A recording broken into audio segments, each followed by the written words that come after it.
Bismillahirrahmanirrahim. Umut Kervanı İnsani Yardım Vakfı olarak hem yurt içinde hem de yurt dışında yardım çalışmalarımız aralıksız olarak devam ediyor. Hem kendi ülkemizde hem de İslam coğrafyasında birçok ülkede sıkıntılar var. Bizler Umut Kervanı olarak bütün bu sıkıntılara kayıtsız kalmayarak nerede bir sorun ve sıkıntı varsa, yardıma ihtiyaç varsa hayırseverlerimizin destekleriyle bu yarayı sarmaya gayret sarf ediyoruz. Malum son günlerde özellikle gündemde olan bir ülke var, Afganistan. Umut Kervanı olarak insani yardımlarımızı Afganistan'a ulaştırmaya devam ediyoruz.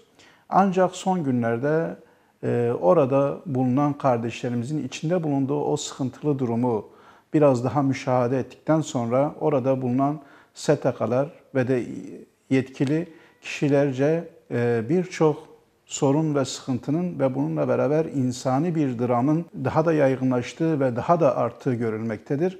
Umut Kervanı olarak bugünden itibaren Afganistan'a acil yardım çağrısı yaparak tüm hayırseverlerimizden Afganistan'daki kardeşlerimize yardım çağrısı yapıyoruz. Yine durumu müşahede ettiğimizde özellikle orada işsizlerin toplanmış olduğu çok büyük kümeler, ancak oraya 10 gün boyunca gidip hiçbir gün iş bulamayan insanlar ve belki de 10 gün içerisinde bir gün işe giden insanların da kazançları ancak 1-2 günlük kendi ailelerinin geçimine yetecek kadar bir ücret alabiliyorlar. Pandemi süreci ve bütün dünyayı saran ekonomik koşulları da göz önünde bulundurduğumuzda Afganistan'da her geçen gün bu insani dram daha da derinleşecek ve oradaki kardeşlerimiz açlık ve yoklukla karşı karşıya kalacaklardır. Bizler de Umut Kervanı olarak onlara karşı kayıtsız kalmayarak inşallah onların yaralarının sarılması için elimizden geldiğince her türlü gayreti sarf edeceğiz.